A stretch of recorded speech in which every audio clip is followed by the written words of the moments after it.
Exactamente a las 5 de la mañana, Washington envió ondas de choque a todo el continente.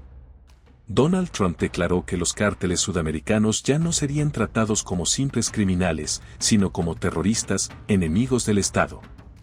Con una sola orden, el campo de batalla pasó de las operaciones de la policía local a las salas de guerra del Pentágono. De la noche a la mañana, los cárteles fueron elevados a la misma categoría que ISIS o Al-Qaeda y el ejército estadounidense recibió plena autoridad para perseguirlos. En México y en todo el continente americano los drones ya estaban en el aire. Los Ampunan Reapers, capaces de volar 30 horas seguidas a 500 km por hora, escaneaban los bastiones de los cárteles con un radar de apertura sintética lo suficientemente potente como para ver a través de las nubes y las copas de los árboles de la jungla. Cada flujo de datos creó un mapa en vivo de almacenes, casas seguras y pistas de aterrizaje ocultas, mientras que los satélites proporcionaban coordenadas a los equipos de ataque que preparaban incursiones de precisión. El tono era inconfundible. Esto no era labor policial. Era la guerra. Una guerra en la que cárteles multimillonarios armados como ejércitos privados se enfrentarían ahora a marines, SEALS y todo el peso del Pentágono. Pero aquí radica la verdadera pregunta. ¿Será este el comienzo del próximo conflicto interminable de Estados Unidos, o el golpe decisivo que pondrá fin al régimen de terror del cártel de una vez por todas? A las 6:15 de la mañana, la conmoción por la declaración de Trump ya había recorrido las redes militares y de inteligencia. El Departamento de Defensa actuó con rapidez y transfirió el control operativo de la DEA y el Departamento de Seguridad Nacional al Comando Sur de Estados Unidos. Lo que alguna vez fue una misión de aplicación de la ley se transformó instantáneamente en una campaña militar. Las órdenes eran claras. Los cárteles serían ahora atacados con el mismo manual utilizado alguna vez contra los insurgentes en Irak y Afganistán. Los cárteles no eran solo bandas criminales. Se habían convertido en estados en la sombra. Los servicios de inteligencia estimaron que sus ingresos anuales superaban los $60,000 millones, alimentados por envíos de cocaína, producción de fentanilo, tráfico de armas y tráfico de personas. En el norte de México, operaban puestos de control en carreteras, recaudaban impuestos de los comercios locales y patrullaban barrios con convoys de camiones blindados. Una facción del cártel incluso utilizó drones modificados que transportaban explosivos improvisados, imitando tácticas de campo de batalla de Siria. Para Washington, la línea entre el crimen organizado y el terrorismo había desaparecido oficialmente. El primer paso del Pentágono fue la vigilancia. A las 7:42 de la mañana, un avión no tripulado furtivo RQ-170 Sentinel cruzó el espacio aéreo mexicano a 45.000 pies, invisible para la mayoría de los radares. Abajo, los cárteles desplegaron sus puestos de vigilancia.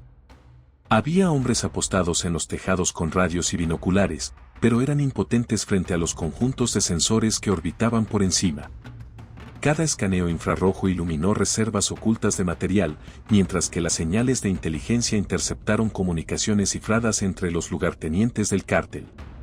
Mientras tanto, los MQ-9 Reaper se desplegaron por la península de Yucatán y los desiertos del norte. Volando a una altitud de crucero de 15 kilómetros, sus cámaras rastrearon convoys de vehículos todoterreno que se desplazaban entre casas seguras. Un objetivo sobresalía. Un extenso complejo de almacenes cerca de Monterrey, sospechoso de almacenar hasta 20 toneladas de precursores de fentanilo. Dentro de la sala de situaciones en Washington, los analistas observaban en tiempo real cómo los drones transmitían cada movimiento. Desde guardias caminando con rifles de asalto hasta camiones cargándose al amanecer. El elemento humano estaba igualmente tenso. Los operadores de drones sentados en Nevada se inclinaron hacia adelante, con las manos apretadas sobre los controles, escaneando cada píxel en sus pantallas. Sabían que los observadores de los cárteles tenían acceso a dispositivos antibalas portátiles traídos de contrabando desde zonas de conflicto, capaces de derribar aviones que volaban a baja altura. Cada órbita parecía una apuesta. Un movimiento en falso podría dejar la misión expuesta. Mantener la altitud. No bajen de 15.000, llegó la instrucción a través de canales encriptados. La tensión era palpable, el sudor goteaba mientras los operadores fijaban los sensores en sus presas. A las 9:30 de la mañana la fase de mapeo estaba completa. Decenas de marcadores rojos se iluminaron en el mapa digital del Pentágono, pistas de aterrizaje en Sinaloa, laboratorios ocultos en Moán, depósitos de robo de combustible en Veracruz y ranchos fortificados y custodiados como bases militares. Ya no se trataba de información dispersa. Era un plan de batalla. Cada coordenada se convertiría en un sitio de ataque potencial, listo para ataques de precisión o ataques con misiles. Pero la decisión pesó mucho. Autorizar a los marines y equipos SEAL de Estados Unidos a cruzar al territorio soberano mexicano corría el riesgo de desencadenar una crisis regional. El gobierno de México ya había emitido declaraciones condenando cualquier violación a la soberanía. Sin embargo, los generales estadounidenses argumentaron que los cárteles habían convertido esos territorios en zonas de guerra sin ley. Desde la perspectiva de Washington, el costo de la inacción, más de 100.000 vidas estadounidenses perdidas anualmente por sobredosis de fentanilo, era demasiado grande como para ignorarlo. Dentro del Centro de Operaciones Conjuntas del Pentágono, los planificadores ultimaron la Operación Daga de Hierro, una campaña que se desarrollaría en fases. Fase 1, recopilación de inteligencia y mapeo. Fase 2, ataques de precisión limitados para paralizar los nodos de mando del cártel. Fase 3, redadas de fuerzas de operaciones especiales para desmantelar las estructuras de liderazgo. El modelo era idéntico a las campañas antiterroristas en Mosul y Raqqa, pero ahora se estaba aplicando en el propio hemisferio estadounidense. El punto culminante de esta etapa se produjo cuando el paquete objetivo terminado fue transmitido a la Casa Blanca. En la pantalla, una extensa red de marcadores rojos, amarillos y verdes se extendía desde la Ciudad de México hasta las selvas de Colombia. Los asesores explicaron que el color rojo significaba nodos de alta prioridad, como laboratorios y centros de comando. El amarillo significaba centros logísticos. Casas seguras financieras marcadas en verde. Por primera vez, Estados Unidos tenía un mapa de guerra completo del imperio del cártel. Ahora la carga recae sobre la política. ¿Autorizaría el presidente ataques transfronterizos, arriesgándose a una confrontación con México, o se contendría y confiaría solo en sanciones e incautaciones? La elección era difícil. Hay que atacar con fuerza y desde el principio o se verá cómo los cárteles continúan expandiéndose sin control. Si usted estuviera en esa silla, mirando un mapa de miles de millones de dólares en activos de cárteles y miles de vidas en juego, ¿qué haría? ¿Lanzarías la primera ola o esperarías y te arriesgarías a ser visto como débil? A las 10 de la mañana, la sala de situación cayó en un tenso silencio. La declaración del presidente ya había sacudido los titulares mundiales. Pero ahora comenzó el verdadero debate. Alrededor de la mesa de roble pulido estaban sentados asesores superiores, generales y jefes de inteligencia. Su misión era sopesar el costo de convertir la guerra contra las drogas en una guerra literal. Los partidarios de la medida presentaron frías estadísticas. Más de 100.000 estadounidenses morían cada año por sobredosis de fentanilo, una cifra de muertos superior a la de la mayoría de las guerras modernas. Solo en 2024, los cárteles ganaron aproximadamente 13.000 millones de dólares con el tráfico de personas, canalizando a los migrantes por rutas peligrosas mientras inundaban las calles de Estados Unidos con narcóticos. Un asesor comparó la estructura del cártel con ISIS, las jerarquías de mando, los combatientes paramilitares, los vehículos blindados y las cadenas de suministro globales. No hacer nada, argumentaron, era permitir que un enemigo extranjero masacrara a estadounidenses con impunidad. Los críticos, sin embargo, lanzaron advertencias terribles. México no fue un campo de batalla en el Medio Oriente. Era vecino y el segundo socio comercial más importante de Estados Unidos. Atacar objetivos dentro de sus fronteras sin permiso podría desencadenar una crisis diplomática, desestabilizar la región y hundir aún más la política mexicana en el caos. Algunos advirtieron que las incursiones militares podrían unir a las facciones de los cárteles contra Washington, creando una insurgencia prolongada a las puertas de Estados Unidos. Sin embargo, el peso de la presión pública era innegable. Ante el aumento de las muertes por sobredosis, las comunidades de todo Estados Unidos exigieron medidas. De un solo golpe, la acción de Trump redefinió el campo de batalla, trasladando la conversación de la lucha contra los cárteles a su destrucción. A las 11:30 de la mañana la decisión ya estaba sellada. Los cárteles serían designados oficialmente como organizaciones terroristas extranjeras. La etiqueta desbloqueó poderosas herramientas legales, congelamiento de activos, sanciones y la autorización total de los recursos del Pentágono. Por primera vez en la historia, los cárteles serían tratados como Al-Qaeda o Hezbollah, no como contrabandistas o criminales. Ya no se trataba solo de una lucha de política interna. Fue una señal global de que Estados Unidos estaba preparado para utilizar sus fuerzas armadas contra los cárteles transnacionales. La pregunta que flotaba en el aire era simple pero aterradora. Una vez que el Pentágono desató sus equipos de ataque, ¿podría alguna vez volver el genio a la botella? Antes de pasar al campo de batalla, déjame preguntarte esto. Si Estados Unidos apuesta todo, ¿cree que podrá romper el control del cártel o será este el comienzo de una guerra interminable? Exactamente a las 2 de la mañana, la operación Daga de Hierro pasó de la planificación a la ejecución. El cielo nocturno sobre el norte de México traía el tenue zumbido de los motores mientras oleadas de aviones estadounidenses cruzaban líneas invisibles. Esta no era una misión policial común y corriente. Fue una campaña militar de amplio espectro diseñada para desmantelar un imperio que se había vuelto demasiado poderoso como para ignorarlo. Desde el Golfo de México, destructores de la Armada de Estados Unidos lanzaron vehículos aéreos no tripulados, UAV, de reconocimiento equipados con conjuntos de radar AESA avanzados. Cada dron barrió vastos corredores de terreno, transmitiendo mapas en tiempo real de caminos, complejos y señales de calor a centros de comando en Texas y Florida. Por encima de ellos, los furtivos Sentinel CRQ-170 volaban a 45.000 pies. Su radar de apertura sintética era capaz de penetrar redes de camuflaje y copas de los árboles de la jungla. Simultáneamente, los MQ-9 Reapers comenzaron sus órbitas a 15 kilómetros de altitud. Cada dron llevaba misiles Elfire y bombas GBU-39 de pequeño diámetro, pero su misión principal en la fase inicial era la vigilancia.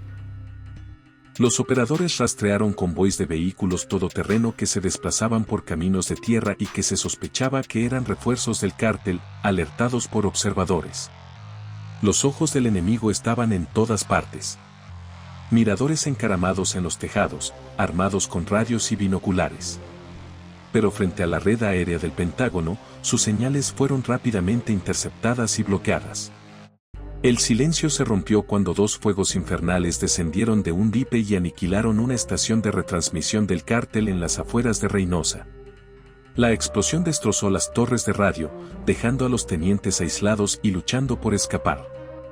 En cuestión de segundos, los aviones X-130H Compass Call inundaron las ondas de radio con pulsos de interferencia, sofocando las comunicaciones del cártel en un radio de 100 kilómetros. Por primera vez, los hombres armados que durante mucho tiempo habían disfrutado de coordinación táctica se encontraron aislados, incapaces de pedir refuerzos o advertir a sus líderes. Al otro lado de la frontera, los aviones MV-22 Osprey avanzaban a toda velocidad a más de 500 km por hora transportando un pelotón de marines estadounidenses. Los escoltaban aviones Apache A-64E. Sus pilones estaban cargados con cohetes Hydra-70, Elfires y cañones de cadena de 30 mm. Cada Osprey transportaba a 12 marines con equipo de combate completo, rifles listos y ópticas de visión nocturna encendidas. Su objetivo, un rancho fortificado en Nuevo León, uno de los mayores centros de fentanilo registrados. Los observadores del cártel dieron la alarma en el momento en que oyeron las palas del rotor. Las ametralladoras pesadas y los RPG-7 abrieron fuego desde posiciones protegidas con sacos de arena. Balas trazadoras surcando el cielo nocturno. Los apaches respondieron instantáneamente. Los cohetes cayeron silbando, destruyendo búnkeres y destrozando nidos de armas. Los marines irrumpieron rápidamente en el recinto, rompiendo las puertas de acero con C4. Habitación por habitación, avanzaron bajo fuego de supresión, despejando el lugar con carabinas M4 y granadas aturdidoras. En el interior, descubrieron enormes reservas de precursores químicos, cajas de municiones y libros de contabilidad que documentaban miles de millones de dólares en ingresos. Más al sur, los Black Hawks MH-60 sobrevolaban tierras de cultivo a baja altura, transportando operadores de la Delta Force hacia una pista de aterrizaje clandestina. La inteligencia reveló que el sitio era un importante nodo logístico para los vuelos de cocaína con destino a Estados Unidos. Los operadores asaltaron los hangares y capturaron aeronaves precargadas con carga. En cuestión de minutos, los explosivos inundaron la pista, dejándola inutilizable. Todo el sitio fue envuelto en llamas mientras los equipos Delta se escapaban al amparo del fuego de los helicópteros de combate AC-130. Sin embargo, los cárteles no estaban indefensos. En Sinaloa, un dipe que guiaba a los marines hacia un convoy fue repentinamente atacado por un helicóptero Eagle de fabricación rusa. Un rayo brillante se disparó hacia arriba y el segador explotó en el aire. Escombros cayendo sobre la jungla. Los vítores estallaron entre los combatientes del cártel, envalentonados por su primera muerte. Desplegaron vehículos técnicos, camionetas equipadas con ametralladoras pesadas y lanzaron un contraataque contra los marines que avanzaban. Pero las represalias no se hicieron esperar.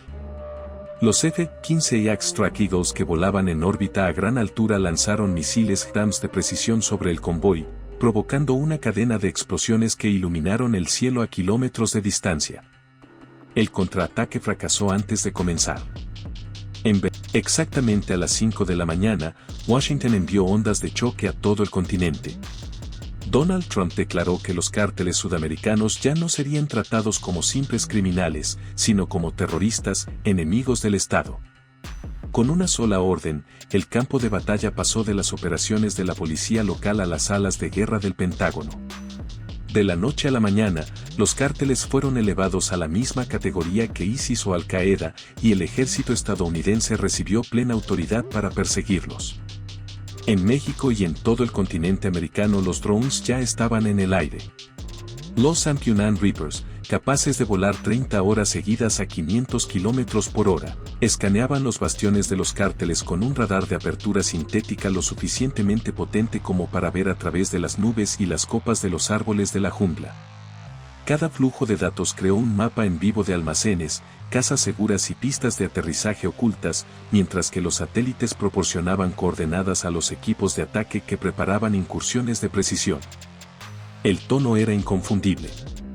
Esto no era labor policial. Era la guerra. Una guerra en la que cárteles multimillonarios armados como ejércitos privados se enfrentarían ahora a marines, SEALS y todo el peso del Pentágono.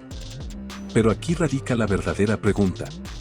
¿Será este el comienzo del próximo conflicto interminable de Estados Unidos, o el golpe decisivo que pondrá fin al régimen de terror del cártel de una vez por todas? A las 6:15 de la mañana, la conmoción por la declaración de Trump ya había recorrido las redes militares y de inteligencia. El Departamento de Defensa actuó con rapidez y transfirió el control operativo de la DEA y el Departamento de Seguridad Nacional al Comando Sur de Estados Unidos. Lo que alguna vez fue una misión de aplicación de la ley se transformó instantáneamente en una campaña militar. Las órdenes eran claras. Los cárteles serían ahora atacados con el mismo manual utilizado alguna vez contra los insurgentes en Irak y Afganistán. Los cárteles no eran solo bandas criminales. Se habían convertido en estados en la sombra. Los servicios de inteligencia estimaron que sus ingresos anuales superaban los $60,000 millones, alimentados por envíos de cocaína, producción de fentanilo, tráfico de armas y tráfico de personas. En el norte de México, operaban puestos de control en carreteras, recaudaban impuestos de los comercios locales y patrullaban barrios con convoys de camiones blindados. Una facción del cártel incluso utilizó drones modificados que transportaban explosivos improvisados, imitando tácticas de campo de batalla de Siria. Para Washington, la línea entre el crimen organizado y el terrorismo había desaparecido oficialmente. El primer paso del Pentágono fue la vigilancia. A las 7:42 de la mañana, un avión no tripulado furtivo RQ-170 Sentinel cruzó el espacio aéreo mexicano a 45.000 pies, invisible para la mayoría de los radares. Abajo, los cárteles desplegaron sus puestos de vigilancia. Había hombres apostados en los tejados con radios y binoculares, pero eran impotentes frente a los conjuntos de sensores que orbitaban por encima. Cada escaneo infrarrojo iluminó reservas ocultas de material, mientras que las señales de inteligencia interceptaron comunicaciones cifradas entre los lugartenientes del cártel. Mientras tanto, los MQ-9 Ripe se desplegaron por la península de Yucatán y los desiertos del norte. Volando a una altitud de crucero de 15 kilómetros, sus cámaras rastrearon convoys de vehículos todoterreno que se desplazaban entre casas seguras. Un objetivo sobresalía. Un extenso complejo de almacenes cerca de Monterrey, sospechoso de almacenar hasta 20 toneladas de precursores de fentanilo. Dentro de la sala de situaciones en Washington, los analistas observaban en tiempo real cómo los drones transmitían cada movimiento. Desde guardias caminando con rifles de asalto hasta camiones cargándose al amanecer. El elemento humano estaba igualmente tenso. Los operadores de drones sentados en Nevada se inclinaron hacia adelante, con las manos apretadas sobre los controles, escaneando cada píxel en sus pantallas. Sabían que los observadores de los cárteles tenían acceso a dispositivos antibalas portátiles traídos de contrabando desde zonas de conflicto, capaces de derribar aviones que volaban a baja altura. Cada órbita parecía una apuesta. Un movimiento en falso podría dejar la misión expuesta. Mantener la altitud. No bajen de 15.000, llegó la instrucción a través de canales encriptados. La tensión era palpable, el sudor goteaba mientras los operadores fijaban los sensores en sus presas. A las 9:30 de la mañana la fase de mapeo estaba completa. Decenas de marcadores rojos, ¿fue este el golpe decisivo que paralizará a los cárteles o la chispa que encenderá un conflicto largo y agotador en todo el hemisferio? A las 5 de la mañana se completó la primera ola de la Operación Daga de Hierro. En todo el norte y centro de México, columnas de humo se elevaban sobre almacenes demolidos y pistas de aterrizaje destruidas. Las imágenes de satélite confirmaron la magnitud de la destrucción. Casi el 70% de la infraestructura del cártel identificada en las zonas objetivo había quedado reducida a escombros. Los servicios de inteligencia estiman pérdidas financieras directas superiores a $6.400 millones. Depósitos de drogas incinerados, convoys destruidos y nodos de mando silenciados. El golpe decisivo llegó justo antes del amanecer. Desde el Golfo de México, un destructor de la Armada de Estados Unidos lanzó una salva de misiles de crucero Tomahawk, cada uno de ellos con un peso de 3.500 libras y que volaban a baja altura a velocidades subsónicas. Sus objetivos eran dos búnkeres subterráneos fortificados en Veracruz, conocidos como centros de comando y control del cártel. A las 5:12 de la mañana, los misiles atravesaron el hormigón armado, detonando con tal fuerza que los sismógrafos de los pueblos cercanos registraron la explosión. Cuando el humo se disipó, ambos búnkeres habían desaparecido, junto con los líderes que se encontraban en su interior. El coste no estuvo exento de sacrificios. 2 marines perdieron la vida en combate cuerpo a cuerpo y un helicóptero Black Hawk fue destruido durante la extracción. Su pérdida subrayó la brutal verdad. Incluso el poder incomparable de Estados Unidos tiene un precio. Sin embargo, en cuestión de horas, los funcionarios del Pentágono informaron que la capacidad operativa del cártel en varias regiones clave había quedado paralizada sin posibilidad de recuperación inmediata. El impacto estratégico llegó mucho más allá del campo de batalla. Para los ciudadanos de México, atrapados durante mucho tiempo bajo el dominio de los cárteles, la redada señaló que los ejércitos en las sombras que dominaban sus calles no eran invencibles. Para los aliados de Washington, fue una prueba de que Estados Unidos aplicaría una fuerza abrumadora contra actores no estatales que amenazaran a su pueblo, incluso cuando esos enemigos se escondieran dentro de fronteras soberanas. Y para los adversarios de Estados Unidos en el exterior, fue una advertencia inequívoca. Ya sea en Medio Oriente, Europa o las Américas, el poder estadounidense podría llegar a cualquier lugar con una precisión devastadora. Aún así, la operación dejó al mundo dividido. Los partidarios lo calificaron de golpe histórico contra el terrorismo transnacional. Los críticos advirtieron sobre una escalada, señalando la probabilidad de represalias de los cárteles y consecuencias diplomáticas con Ciudad de México. Sin embargo, había una realidad innegable. Las reglas de enfrentamiento habían cambiado para siempre. Los cárteles ya no eran tratados como criminales. Eran enemigos en una guerra. En menos de 3 horas, Estados Unidos había vuelto a trazar la línea. Había demostrado que cuando su pueblo se veía amenazado, la respuesta no se mediría en palabras ni sanciones, sino en potencia de fuego y acero. Para los aliados de Estados Unidos, el mensaje fue tranquilizador. Para sus enemigos, fue escalofriante. Y para los cárteles, que alguna vez se creían intocables, fue catastrófico. Entonces, la pregunta que queda es la siguiente: ¿fue este un golpe único y decisivo que finalmente pondrá fin al control del cártel o el disparo inicial de una guerra que arderá en todo el continente americano durante los años venideros?